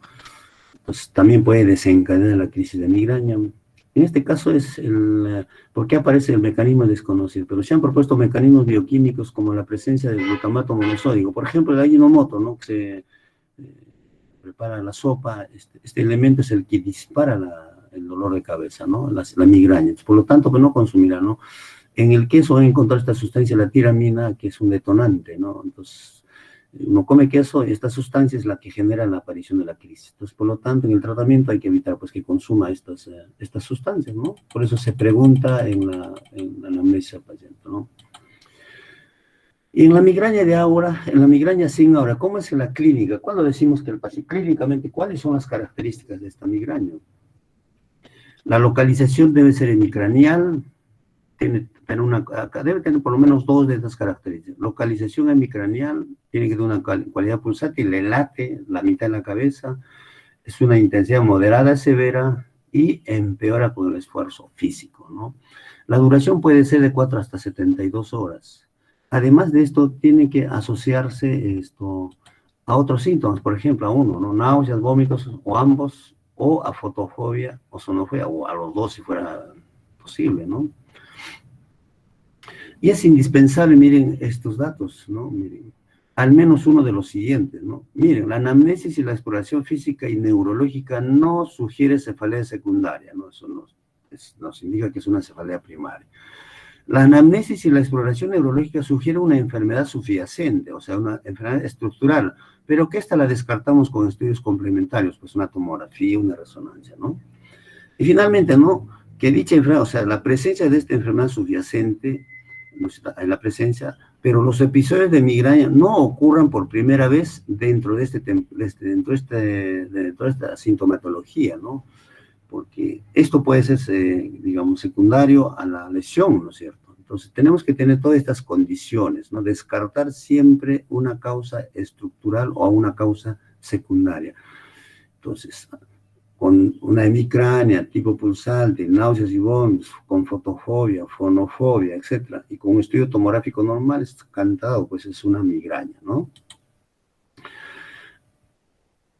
Ahora, esa es la migraña sin aura, sin aura. Ahora viene la migraña con aura. Entonces, ya dijimos qué cosa es el aura, es un signo focal neurológico, ¿no? Que aparece primero los prodromos, el aura o signos focales, ¿no es cierto? Y después aparece el dolor de cabeza. Entonces, acá, ¿cuáles son las características? Todo lo que hemos dicho antes, ¿no? Todas esas características que hemos dicho, pero hay que adicionar dos cosas, a varias cosas acá, por ejemplo, ¿no? Uno o más síntomas completamente reversibles que indiquen disfunción cortical del tronco encefálico o de ambas, ¿no? Pues, supongamos tenemos visión, una paresia, una hemiparesia, ¿no? Dura un tiempo prudencial, dijimos hasta 20 minutos y desaparece, ¿no? Esa es la característica. Es una disfunción cortical o del tronco encefálico. Por lo menos uno o más de los síntomas del aura, que se desarrolla gradualmente en más de 4 minutos, dos o más síntomas del aura que se desarrollan sucesivamente, es otra de las características. Ninguno de los síntomas del aura debe durar más de 60 minutos. Cuando es más, ya es otra cosa, puede ser una enfermedad cerebrovascular, por ejemplo. Ahora, entonces aparece todo este aura y inmediatamente aparece el dolor de cabeza, ¿no? Con todas las características que hemos dicho antes, ¿no? La anamnesis, la exploración física y si es necesario los exámenes complementarios deben de excluir una cefalea secundaria. Necesariamente, ¿no? Ahora, dijimos de los auras, el 90% era de la esfera visual. Entonces, el aura visual, en un 64%, ¿qué cosa encontramos? ¿No? Escotomas en zigzag, con bordes brillantes que a veces se colorean llamados espectros de fortificación. En otros casos va a decir que ve borrosidades bilaterales, distorsión de los objetos, una hemianopsia, alucinaciones visuales, ¿no es cierto? Como en este caso, miren, ¿no? Paciente antes, esta es el aura, ¿no? Cuando ve esto el paciente, entonces, y dura, pues, como hemos dicho, 20 minutos, máximo 60, entonces es el aura visual, entonces ya nos está diciendo que viene el dolor de cabeza, ¿no? Entonces, luego tenemos el aura sensitiva, 30-40%, el paciente dirá que tiene es baja, ¿no? Dijimos en el 10%, el restante, el 90% en el aura visual. Es una hemianestesia, predominio facio-braquial, ¿no? Se le adormece la cara y la mano, que dura ese tiempo que hemos dicho, y luego viene el dolor de cabeza. Entonces, el aura es en la corteza sensitiva, ¿no? Pues, ¿qué otros tipos de aura encontramos? El aura motriz, ¿no? Entonces, en el aura motriz, en un 10%, ¿qué dice el paciente? Tiene una paresia distal de miembro superior, por ejemplo, puede tener un trastorno en el lenguaje, en 10 a 20%, dentro de este 10% de la aura motriz, puede tener disartria, afasia motora, afasia sensitiva, afasia global, el tiempo que dura. Entonces se supone que está comprometida el área del lenguaje de Wernicke, de Broca, por eso, y la característica es transitoria y luego aparece el dolor de cabeza, ¿no? Su tipo de aura, su signo vocal es, ¿cuál? El área del lenguaje, ¿no? Debe diferenciarse de los ataques isquémicos transitorios del cuadro vascular, ¿no es cierto? La migraña basilar, ya, pues, obviamente, como su nombre indica, es por compromiso de las estructuras de la fosa posterior, ¿no? Pues hay que recordar las funciones de las diferentes estructuras y cuando aparecen los síntomas respectivos diremos que es una migraña basilar, ¿no? El aura es atribuida a la disfunción del territorio de la arteria basilar. Los síntomas están en relación con las estructuras comprometidas, como les decía. Por ejemplo, el paciente dirá, veo borroso en ambos campos, temporales o nasales de ambos ojos, puede presentar disartria, el compromiso, pues, por ejemplo, de las cuerdas vocales, ¿no? Del noveno par, por ejemplo, vértigo, compromiso del octavo par, acúfenos, hipoacusia, diplopía, ¿no? Compromiso del tercero, sexto, cuarto, ataxia, alteración del cerebelo, parestesias o paresias bilaterales cuando se comprime el tronco encefálico, ambas vías piramidales que bajan o suben, depresión del estado de conciencia. Hay que recordar que en el tronco encefálico está el SARA, el sistema reticular activador ascendente, que tiene que ver con la conciencia. Entonces el paciente puede tener cualquiera de estos síntomas, ¿no? Entonces, y seguido de dolor de cabeza, eso se llama, pues, una migraña basilar. Esa es la característica, ¿no? ¿No? De repente se nos ha pasado, no hemos tenido la oportunidad de diagnosticar otras migrañas, como les comenté, la migraña retiniana, que consiste en la amaurosis, o sea, pérdida de la visión monoocular transitoria, ¿no? Con todo lo que hemos dicho en el tiempo, etcétera, y se revierte el cuadro, ¿no? Lógicamente aparece esta migraña retiniana seguido del dolor de cabeza, pues, o la hemicrania típica de una migraña, ¿no? La migraña oftalmoplégica, ¿no? Miren, hay una oftalmoplegia asociada a cefalea, es decir, compromiso de todos los óculos motores. La migraña hemipléjica familiar, única migraña heredada con herencia autosómica dominante. Hay una hemiparesia con, con días de duración y resolución ad interum entre los episodios. Eso es lo que va a diferenciar, ¿no? Entonces, hay una hemiplegia, no hay por qué, no sabemos por qué se produce y aparece el dolor de cabeza. Entonces, ahí se llama hemiplegia familiar. Yo nunca he tenido la oportunidad de encontrar esto. Entonces, habría que pensar siempre en una causa orgánica, ¿no? No, si tiene una hemiplegia inmediata de una tomografía, no va a ser una enfermedad cerebrovascular, ¿no? Entonces, de todas maneras, hay que tener conocimiento de todo esto, ¿no? Y aquí para ver el perfil, ¿no? De toda la migraña, ¿no? Entonces, acá están los síntomas premonitorios que dijimos, la disminución del apetito, avidez por algunos dulces, bostezos, ya viene digamos, el aura que dijimos, fotofobia, los síntomas, desaparece a los síntomas y otra vez la normal. Entonces acá hay un episodio, ¿no? La migraña tiene esa característica, aparece y desaparece espontáneamente, ¿no? O con tratamiento, pero tiene una duración, esto se llama episodio, ¿no? Cuando es generalmente dura pues, menos de 24 horas, dicen hasta 72 horas, pero cuando es 2 días, 3 días, ya no estamos hablando de migraña, estamos hablando de un estatus migrañoso, ¿no? Muy bien. Entonces, ¿cómo diagnosticamos pues la migraña? Obviamente, como hemos dicho al comienzo, es exclusivamente clínico. No hay ningún examen auxiliar que nos va a ayudar a diagnosticar migraña, ¿no? No existen exámenes de laboratorio ni estudios de neuroimagen para hacer el diagnóstico. Entonces, es un diagnóstico clínico. En más del 90% del diagnóstico se realiza única y exclusivamente con la anamnesis reglada y donde el examen neurológico debe ser normal, obviamente, ¿no? Ahora, en migrañas atípicas que no encuadran en todo lo que les he venido diciendo, entonces debe solicitarse mejor, pues, por ejemplo, para descartar esa malformación arteriovenosa que les comentaba en un 5%, ¿no? Una resonancia magnética mejor para descartar, pues, una enfermedad estructural, ¿no? Y de todas maneras, no todo es migraña, no vaya a ser alguna patología parecida, similar, ¿no? A la migraña y sea secundaria algo, ¿no? Alguna patología estructural. Entonces, hay que diagnosticar, hay que hacer la diferencia con otras patologías, ¿no? Y obviamente, pues, con una cefalea secundaria, ¿no? En cualquiera de sus formas. De otras cefaleas primarias, como la cefalea tensional, ¿no? Incluso hay pacientes que van a cursar con migraña, o sea, cefalea tipo migraña y cefalea tensional, las dos al mismo tiempo, ¿no? Esas son mucho más difíciles de manejar, ¿no? Hay que hacer el diagnóstico del ataque isquémico transitorio, ya, de las malformaciones vascular MAB que dijimos, los aneurismas, no sé, son lesiones, o sea, cefaleas secundarias, ¿no? Que tienen cierto parecido a la migraña, pero no es migraña, ¿no? La arteritis temporal, la característica es que la velocidad de sedimentación está muy elevada. Al hacer una biopsia de la arteria temporal se encuentran células gigantes, es muy característico. Como ven acá esta imagen, ¿no? Miren, es la arteritis temporal. ¿Qué otras patologías? El pseudotumor cerebral. O sea, ustedes hacen todo, tienen, digamos, todos los estudios habidos y por haber, pero tiene la característica de un tumor, ¿no?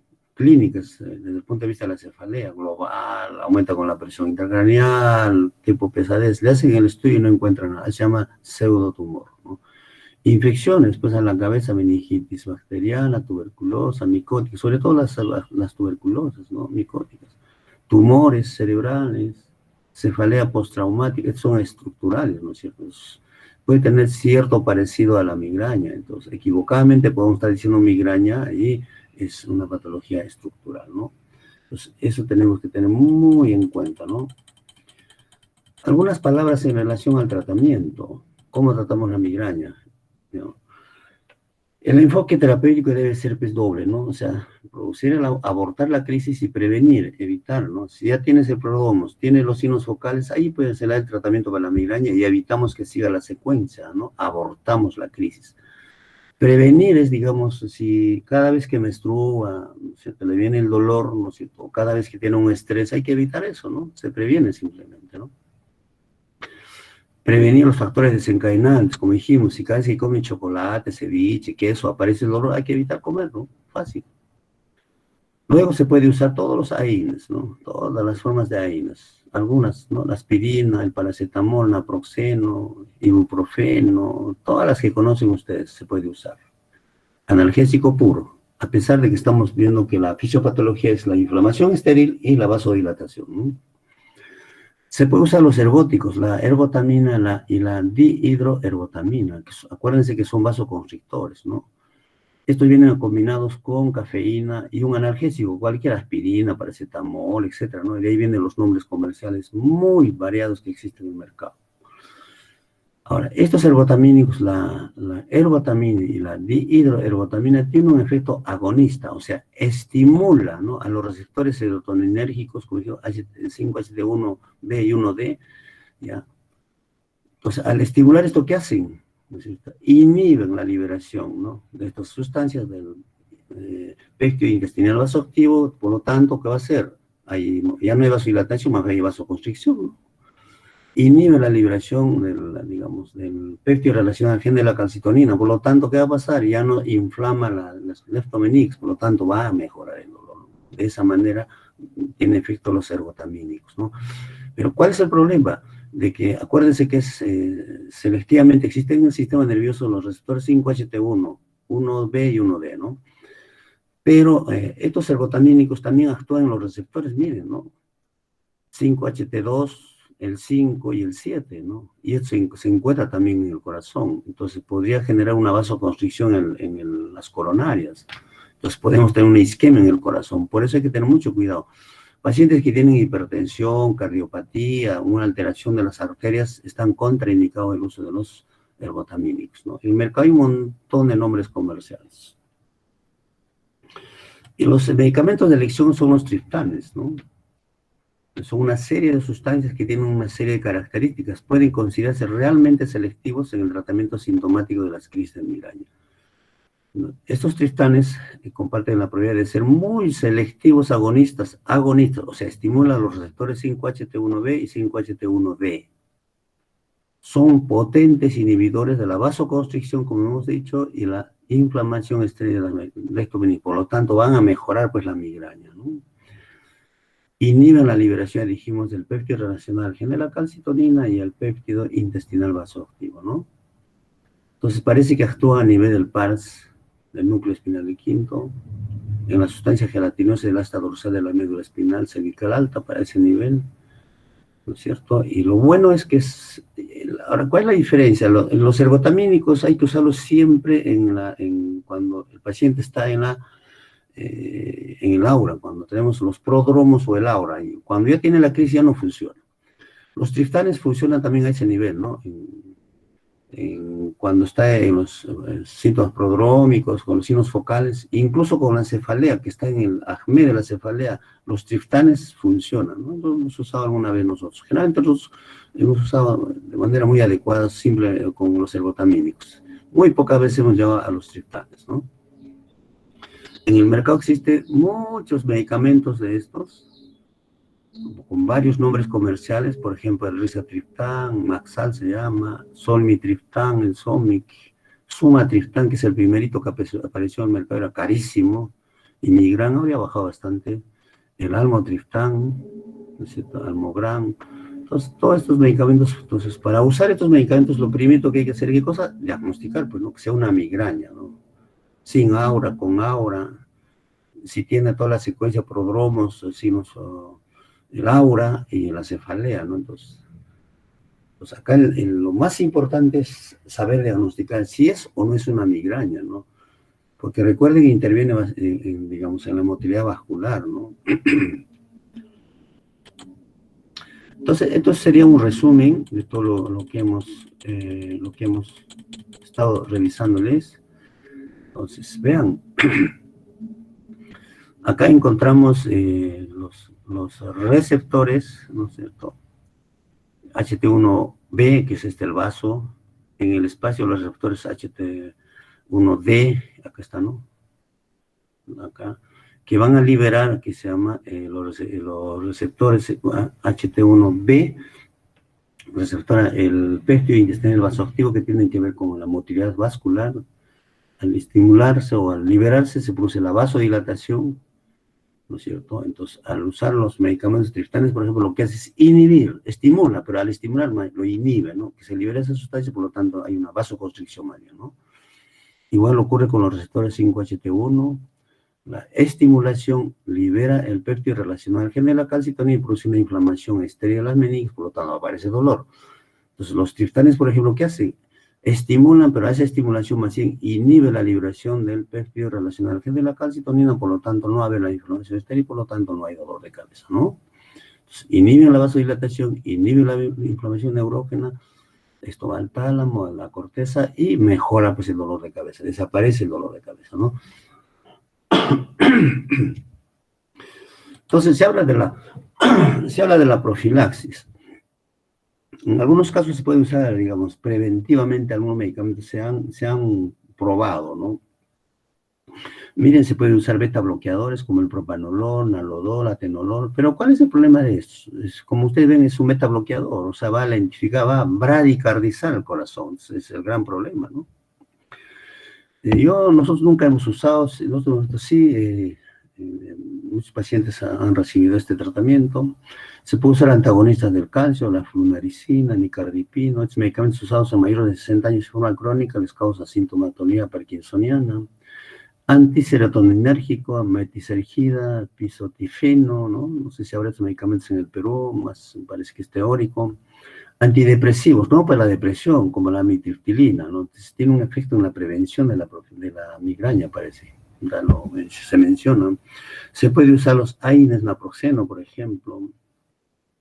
Últimamente se ha incorporado el ácido valproico, que es un antiepiléptico, topiramato, la motrigina, ¿no? Entonces, lo primero tienen que usar con los otros medicamentos, hacer un diagnóstico correcto y usar los medicamentos pertinentes, ¿no? Analgésicos, ergotamínicos o los triptanes, pues no de frente van a ir a usar pues el ácido valproico, topiramato, la motrigina, ¿no? Entonces, yo he visto muchos casos, pacientes que se han manejado así en lugar del paciente de mejorar, y ni siquiera era migraña, era otro tipo de cefalea y le usan estos medicamentos y el paciente va absolutamente mal, ¿no? Pueden usar la riboflavina, vitamina B2, magnesio, ¿no? El magnesio, toxina botulínica, entonces hay una gama de tratamientos, ¿no? Entonces, para la migraña. Entonces, hasta aquí ya somos expertos en diagnosticar migraña, ¿cierto? Sabemos el concepto, la clasificación, la fisiopatología, el cuadro clínico y el tratamiento, ¿no? Bien. La otra hermana de la migraña, pues, es la cefalea tensional, ¿no? Entonces, como ven acá ustedes, esta cefalea tensional, como se ve que es por tensión o por contracción muscular, así dice, ¿no? Entonces, pero hay muchos conceptos acá que lo hemos encontrado. Es la forma más común de cefalea, pero a su vez la menos estudiada, ¿no? La migraña está recontra estudiada, pero la cefalea tensional. Dice, causa menor discapacidad que la migraña, ¿no es cierto? O sea, puede trabajar. Su presentación es crónica, siempre que hay aguda hay que pensar en otra patología. Dice, no consulta al médico generalmente. El paciente con cefalea tensional y se automedica, no va a la farmacia y les indican ahí, ¿no? La prevalencia en la población en general es del 30 hasta el 78%. Yo creo que todos hemos sufrido en algún momento un dolor de cabeza de ese tipo, ¿no? Una cefalea tensional, algún contratiempo, algún disgusto, etcétera, ¿no? Es 2.6 veces más frecuente en la mujer, en ambos casos, ¿no? Más frecuente en la mujer. ¿Cuál es el cuadro clínico? ¿Cuál es la característica clínica de la cefalea tensional? La característica la describen como un carácter opresivo, ¿no? Una pesadez general de toda la cabeza, predominio occipital, de intensidad leve a moderada. Acuérdense que la migraña es moderada a severa. Interfiere en su vida cotidiana, pero no imposibilita la actividad diaria, ¿no? O sea, sí puede ir a trabajar, en la migraña no. En ocasiones puede acompañarse de náuseas, vómitos. No empeora con el esfuerzo físico, es una característica importante que diferencia que se llama, de la migraña. Puede presentar, miren, fonofotofobia, similar a la migraña también, o sea, no es exclusivo, ¿ya? Ahora, Según la frecuencia lo han clasificado en 3 tipos, ¿no? La cefalea tensional esporádica, dice, al menos 10 episodios que ocurren en menos, o sea, es menos de un día de duración y 10 episodios, más o menos 12 días al año, una por día, una por mes, son 12 episodios al año, ¿no? Y la cefalea tensional episódica, ¿no? Entonces, dura 15 días al mes, al menos en los últimos 3 meses, es la episódica. Y la crónica es más de 15 días durante los últimos 3 meses. Entonces, la más frecuente, diríamos, es la cefalea crónica tensional, la cefalea tensional crónica, ¿no? ¿Y cuál es la fisiopatología de esta cefalea tensional, sobre todo la crónica, ¿no? Dice, se postula mecanismos multifactoriales, como dijimos, ¿no? Y no solo son estos factores multifactoriales solamente periféricos, sino centrales, ¿no? La localización del dolor y la bilateralidad no corresponden al territorio de un nervio, una raíz, apoya la existencia de un mecanismo de sensibilización central.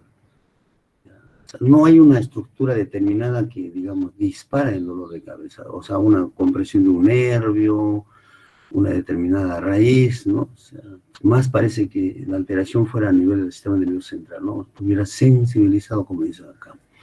Recientes estudios con resonancia magnética revelan cambios estructurales en el tronco cerebral en pacientes con cefalea tensional crónica, ¿no? Entonces, está en estudio aún, ¿no? Los estímulos aferentes periféricos sensitivos miofaciales alcanzan el ganglio sensitivo espinal o ganglio de Gasser y desde ahí se dirige al núcleo trigeminal situado en el tronco cerebral y a la médula espinal cervical, ¿no? Eso es lo que plantean. Dicho núcleo tiene conexiones con el núcleo ventral posterolateral del tálamo y llega a la corteza sensitiva. Entonces parece que usa la vía sensitiva, ¿no? Llega a la corteza y ahí se concientiza el dolor, ¿no? Esto es bastante frecuente en la neuritis de Arno o la cefalea de tensión. Acá ven, en medio de los músculos hay una serie de terminaciones nerviosas y cuando la persona pues tiene mucho estrés, mucha tensión, hay una contracción muscular sostenida y esa contracción contrae el nervio, inflama el nervio. Dicen, esta contracción sostenida libera pues una serie de sustancias, quinina, ¿no? Radicinina, histamina, inflama la terminación nerviosa y va por toda la vía sensitiva y lleva a la corteza cerebral, a la parietal en este caso, y por eso se produce el dolor de cabeza, ¿no? Entonces, ahí se llama la neuritis de Arnos, que es muy, muy frecuente, ¿no? Y entonces el tratamiento, pues. Entonces, en este caso se usa pues los analgésicos, como ya dijimos, el paciente va con mucha frecuencia a la farmacia, se automedica. Evitar, dice, el abuso de analgésicos, que puede llevar a una cronificación de la cefalea más bien, y ya ningún otro analgésico va a funcionar, ¿no? Se puede usar los AINES como primera elección, pero en los episodios agudos, todas las que conocemos. Existe evidencia convincente para el uso de los AINES, ¿no es cierto? Ibuprofeno, por ejemplo, puede ser combinado con solo con cafeína también. Ketoprofeno, naproxeno, salicilatos, paracetamol, ketorolaco, oral intramuscular, y mejoran la cefalea, ¿no? Generalmente en el mercado existe pues la combinación con relajantes musculares, ¿no? Si yo tengo mucho estrés, mucha contracción muscular, tengo el analgésico y el relajante muscular, orfenadrina, hay una serie de medicamentos miorelajantes, lo combino, ¿no? Y a veces funcionan estos medicamentos, ¿no? Entonces, habría que echar mano a eso, ¿no? Entonces, se deben evitar formulaciones combinadas, sobre todo con la cafeína, ¿no? Podría llevar a un, digamos, cierto grado de adicción, ¿no? En algunos pacientes se combina con cafeína, sedantes, tranquilizantes, relajantes musculares, pueden ser más efectivos, siempre que su uso no sea continuo, ¿no? En las formas crónicas se debe evitar en lo posible el uso de los opiáceos, ¿no? Luego van a las emergencias al hospital con cefalea, usan a mano suelta el tramadol, por ejemplo, ¿no? Todos usan tramadol. El tratamiento preventivo, tanto en la esporádica como en la crónica, se puede usar, pero los inhibidores de la recaptación de monoaminas, ¿no? La mitriptilina, como dije, ¿no? Nortriptilina, miacerina, etcétera, ¿no? Se cree que el efecto es independiente a su acción antidepresiva, o sea, no es para la depresión, sino parece que actuará pues a nivel de alguno de esos centros inhibiendo, ¿no? La vía del dolor, por ejemplo, ¿no? Se usan cuando duran más de 2 días por semana o más de 8 al mes, ¿no? Estos medicamentos, estos inhibidores de la recaptación de monoaminas. Bueno, hasta acá ya tenemos la diferencia en qué consiste una cefalea tensional. O sea, dijimos, el resumen es global, permanente, todos los días, de tipo pesadez, ¿no es cierto? Ahí puede haber náuseas, fotofobia, puede, etcétera, ¿no? Entonces, siempre hay que hacer la diferencia de una cefalea secundaria, ¿no? Hay que hacer un examen adecuado, exhaustivo, ¿no es cierto? Podríamos encontrar el signo de ano positivo en la neuritis de ano que les he comentado, por ejemplo, ¿no? Algunas otras algias craneales, la neuralgia del trigémino, seguramente lo han escuchado ustedes en algún momento, ¿no? Neuralgia es un dolor que se produce espontáneamente en un trayecto de un nervio, ¿no? Se estimula por alguna razón, ¿no? Y se produce el dolor. Ya se llama neuralgia, en este caso el trigémino, ¿no? Ya recuerden, el trigémino significa tres ramas, ¿no? Superior, media e inferior, ¿no? El episodio de dolor agudo es tipo punzante, como una lancinada, intenso, es muy terrible. Yo he escuchado a varios pacientes que han querido suicidarse, es un dolor terrible en la cara, ¿no? Como una descarga eléctrica, así lo describen los pacientes. Son desencadenados al tocarse el rostro, masticar, hablar, cepillarse dientes, tomar agua helada, y se les dispara el dolor, es un dolor terrible, ¿no? El paciente deja de hablar, deja de respirar, es muy intenso. Duran segundos a minutos, esa es la característica. No es permanente, instantáneo es el dolor. El dolor compromete a las ramas del quinto par, cualquiera de las tres pares, hay que recordar que el recorrido, ¿no? Las tres ramas, ganglio gástrico y ya sus conexiones centrales, ¿no? Entonces el dolor se localiza en las mejillas, en el maxilar superior, inferior, en los dientes, en las encías, en los labios. Es un dolor muy terrible, ¿no? Entonces, bastante intenso, ¿no? Miren, acá hay una señorita, miren, ¿no? Miren, la imagen dice más que 1000 palabras, ¿no? Es una neuralgia del trigémino, que ni siquiera puede mover la boca. ¿Qué otras características? Afecta a un solo lado de la cara, ¿no? Una de las ramas solamente está bien raro que se comprometa las tres, siempre una de las ramas, ¿no? Entonces, el territorio respectivo, pues aparecerá la sintomatología, el dolor intenso, ¿no? Se debe al contacto, ¿a qué se debe? Al contacto de la arteria, una arteria que está cerca, o una vena, un vaso, que es normal, con el nervio. Ahí viajan cercanos y cada latido de la arteria, digamos, golpetea al nervio, pues a la rama del trigémino, y eso estimula al nervio y hace que aparezca como una descarga, ¿no? Que se va hasta a la corteza parietal y aparece ese dolor con todas las características que les estamos comentando, ¿no? El tratamiento de elección es la carbamazepina. Ahora, la carbamazepina, recuerden que es un antiepiléptico, ¿no? Ahí están usando también la gabapentina, la lamotrigina. ¿En qué razón? Entonces, lo comparan como una epilepsia, una crisis, ¿no? Entonces, la crisis de epilepsia, una crisis de dolor, una crisis neurálgica, ¿no? De casualidad lo han descubierto, le dieron a este paciente con una neuralgia, le dieron carbamazepina y cesó el dolor, ¿no? Entonces, desde ahí, por eso es que se usa, no es que sea parecida a la epilepsia, no. Se parece a la crisis, como se usó y mejoró, por eso se usa, ¿no? Y se usa en dosis altas, ¿no? Es la medicación, pero muchos pacientes se han mejorado ostensiblemente y el tratamiento tiene que ser permanente. Y si no mejora, pues hay que buscar, ¿no? Dónde está, a qué nivel, ¿no? Entonces hay que hacer la intervención quirúrgica, hay que separar el vaso del nervio, ¿no? Entonces el tratamiento quirúrgico separa pues el nervio de los vasos, ¿no? Se puede usar la radiocirugía estereotáxica que destruye la raíz del trigémino, ¿no? Entonces ya ahí entraríamos con un problema pues de la sensibilidad al dolor o la temperatura, ¿no? Es un poco más complicado ya, ¿no? Ahí está la intervención quirúrgica, ¿no? Ahí está el nervio, y miren el vaso, y miren, se separa, ¿no? Ya no se choque, por lo tanto desaparece el dolor, ¿no? Sí se opera acá en el Perú, ¿eh? Obviamente hay personas que se dedican exclusivamente a este tipo de tratamiento quirúrgico, ¿no? Algunas características de la cefalea en racimos, cuando decimos que es una cefalea en racimos, llamada cefalea histamínica o de Harton, puede iniciarse a cualquier edad, es más frecuente en hombres, 1.3 a 7 hombres por cada mujer, ¿no? El dolor es intenso en la primera rama del quinto par, en la región orbitofrontal. La crisis dura de 15 a 180 minutos, es un dolor intenso.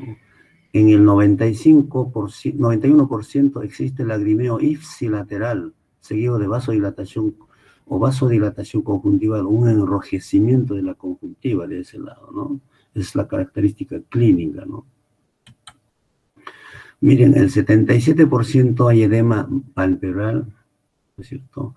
Y rinorrea, como dijimos, en el 72%. Hay una miosis en el ojo sintomático, o sea, el mismo lado de la cara, por hiperacción parasimpática. Seguramente cuando lo examinamos vamos a encontrar una miosis. Durante la crisis tiende a moverse y realizar una actividad física importante, ¿no? Para calmar el dolor, ¿no? A la inversa de la migraña, ¿no? Las crisis desencadenadas por vasodilatadores mejora con oxígeno y el sumatriptán. Es el sumatriptán, dijimos que es un triptán, pues, ¿no? Para que se usa para la migraña. Miren, ¿no? Ahí está, ¿no? Hay enatosis, miosis, hay una lagrimeo, una rinorrea, ¿no? Entonces, el dolor, ¿qué cosa? ¿Cómo lo describe el paciente? Es intenso, taladrante, matutino, unilateral, periocular, que dura menos de 2 horas, ¿no? Puede acompañarse de síntomas autonómicos en la hemicara como lateral al dolor, ¿no? Entonces, esta es una cefalea histamínica en racimos o de cefalea de Harton. Entonces, no hemos tenido la opción de examinarlo, por lo menos no nos hemos cruzado con este tipo de pacientes, pero ahí está, existe. ¿Qué otras características? Estudios del PET y la resonancia magnética funcional han demostrado una activación del hipotálamo posterior en las crisis dolorosas. Esa es la característica. Habrá un problema genético, algo así, ¿no? Para que se dispare este dolor con esas características. Solo la primera rama, con rinorrea, con eyección ocular, etcétera, etcétera, ¿no? Aunque no se conoce con certeza cuál es la causa de la cefalea en racimos, todo apunta a una disfunción de los sistemas trigémino vascular y trigémino autonómico, parece, ¿no? Tiene que ver algo con ellos también. Quizá, o también quizás por una disfunción genéticamente determinada, ¿no? Por eso aparecen esas características clínicas, ¿no? Entonces, es la migraña, la cefalea histamínica de Horton. Acá hay una hemicrania paroxística, ¿no? No sé si yo nunca he diagnosticado, dice, relativamente rara, predomina en mujeres. ¿En qué consiste? Son ataques recurrentes de dolor estrictamente unilateral y de breve duración, es atroz de intensidad. Hay lagrimeo, congestión nasal ipsilateral, edema palpebral, sudoración frontal, facial, miosis y otosis. Pueden extenderse hasta la nuca, esa es la característica del anterior, ¿no? Hasta la nuca, al hombro ipsilateral se puede ampliar. Entonces, tiene todas esas características. La etiología y patología son desconocidas, no se sabe. Topográficamente se ha apuntado al seno cavernoso ipsilateral como la estructura anatómica que podría estar involucrada en su génesis, en la hemicrania paroxística.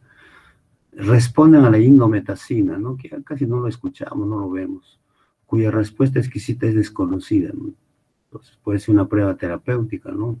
La indometacina inhibe la síntesis del óxido nítrico, lo que contribuye a la liberación del péptido relacionado al gen de la calcitonina y al péptido intestinal vasoactivo. Disminuye la liberación. Entonces tendría que haber alguna similitud con la migraña o jaqueca, ¿no? Y algunas palabras. ¿Qué es la carotidinia idiopática? Carotidinia significa dolor en las carótidas. Puede haber un dolor de ese tipo, ¿no? Entonces tenemos que tener alguna idea, ¿no? Esto nos pasó y tuve una experiencia muy en relación a esto, ¿no? Si da tiempo les puedo contar la anécdota. Me lo preguntan si desean. La etiología es desconocida. Se ha relacionado con infecciones virales, trastornos psicológicos o como equivalente migrañas.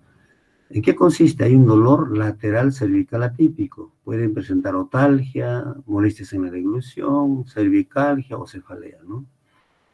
Se trata con antiinflamatorios esteroideos y no esteroideos. Eso lo llaman la carotidinia idiopática. La causa no se conoce como vean, ¿no? Se plantea una serie de hipótesis que no se ha demostrado. Síndrome de Tolosa-Hahn, ¿no? Seguramente lo han escuchado alguna vez. ¿Cuál es la característica clínica? Cuadro inflamatorio idiopático con afección del seno cavernoso. Ahí está el problema.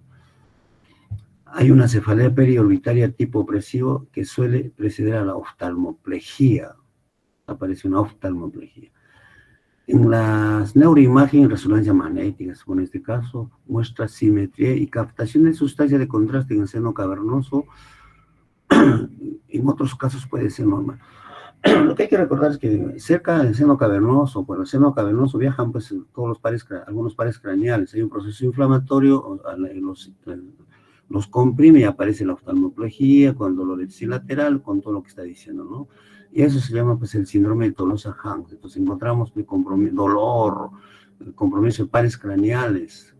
Hacemos una resonancia y encontramos esto, pues, la causa no se conoce, parece que es un proceso inflamatorio, se llama el síndrome de Tolosa-Hahn. El tratamiento de elección son los corticoides, cuya respuesta constituye un criterio diagnóstico. Entonces, cuando tenemos corticoides, mejora, es un síndrome de Tolosa-Hahn, ¿no? Entonces, este síndrome de Tolosa-Hahn, acá está, ¿no? Miren, hay una ptosis palpebral en el mismo lado, ¿no? Pues hay que sospechar, pucha, encontramos esto, ¿qué hacemos? ¿No? Y esta es la última lámina, esto lo encontré en un librito, es de cefalea, obviamente no está así, sino yo lo hice dibujar, lo dibujé, y me parece muy ilustrativo, ¿no? Perfil temporal de la cefalea, ¿no? Para darnos una idea, en qué patología podríamos pensar, ¿no? Entonces, miren, la migraña, ¿no? Es un episodio, dijimos, dura un día, 2 días, 72 horas. Entre los episodios está totalmente asintomático. Esa es la característica, por eso es episódico, crisis, de ahí viene crisis de migraña, crisis epiléptica, ¿no? Entonces es la característica, ¿no? Con todo lo que hemos dicho en la parte clínica, ¿no? Una cefalea tensional, miren, la cefalea es permanente, mejora, desmejora, y ahí se mantiene todos los días. Amanece, el paciente les va a decir, doctor, amanezco y anochezco con dolor de cabeza, ¿no? El paciente luce pues un poco estresado, no parece grave, ¿no? Entonces, una cefalea por tensión o una cefalea tensional. Miren una combinación de los dos, ¿no? Como les dije en un momento, está una cefalea tensional, o sea, hay episodios de migraña con cefalea tensional, ¿no? Entonces, hay muchos casos, ¿no? Que tienen esto. Lo que hay que saber es diferenciar, ¿no? Entonces, como les comentaba, yo he visto muchos pacientes en todos los años que llevo y todo, ya saben, les han dicho que tiene migraña, ya tengo migraña, incluso yo me entero quién le ha dicho los nombres de los médicos, porque traen las recetas, todo, ¿no? Entonces, a veces no debe ocurrir eso por todo lo que les estoy explicando. Entonces, uno ya está capacitado, preparado para hacer el diagnóstico de migraña, ¿no? O la cefalea.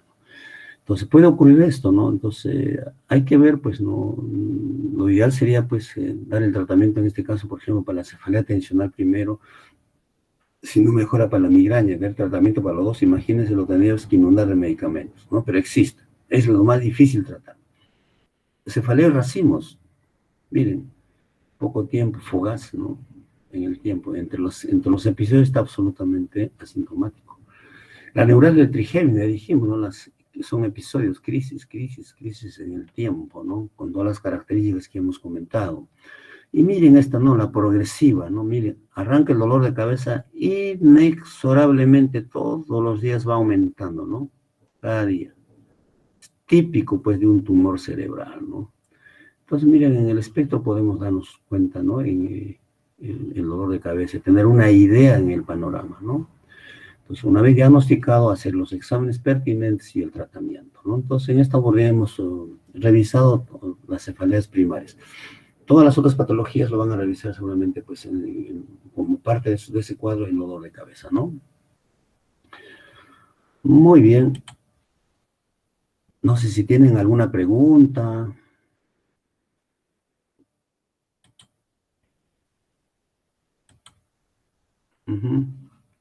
Los escuchamos, o por lo menos al delegado me gustaría escucharlo, ¿no?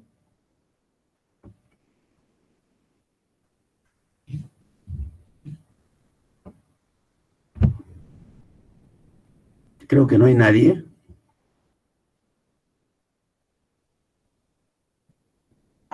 Ajá, sí, doctor, sí se le escucha. Ok, a ver, ¿alguna pregunta, alguna duda?